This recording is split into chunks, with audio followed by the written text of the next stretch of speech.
ყვარლის იუსტიციის სასწავლო ცენტრის ბაზაზე გაიხსნა თემატური ბანაკი, რომელიც წელს 8 ნაკადად ჩატარდება და 1000-მდე ახალგაზრდას უმასპინძლებს. ღონისძიების პირველ დღეს საქართველოს განათლების მეცნიერებისა და ახალგაზრდობის მინისტრი ალექსანდრე წულაძე და იუსტიციის მინისტრი პაატა სალია ესწრებოდნენ.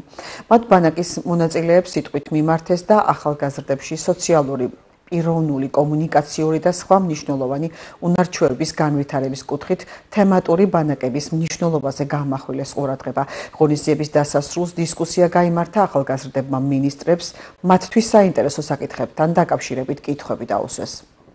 ჩვენთვის მნიშვნელოვანია ყველა ქართველი ახალგაზრდისათვის იქნებოდეს ჩვენ ქვეყანაში შესაძლებლობები საკუთარი პოტენციალის და ნიჭის რეალიზებისთვის. ახალგაზრდობის სააგენტოს ყველა პროექტი სწორედ ამ მიზანს ემსახურება, მათ შორის დღევანდელი თემატური ბანაკიც, სადაც მონაწილეებს ექნებათ საშუალება, რომ განევითარონ სხვადასხვა რბილი უნარები და გამჭოლი კომპეტენციები, მათ შორის კომუნიკაციის, ლიდერობის და ასე შემდეგ. იუსტიციის სასწავლო ცენტრი, ახალგაზრდობის სააგენტო და ქუთაისის ახალგაზრდული საუნივერსიტეტო ქალაქი მართავენ ერთობლივ ღონისძიებას. ეს არის სტუდენტური ახალგაზრდული ბანაკი.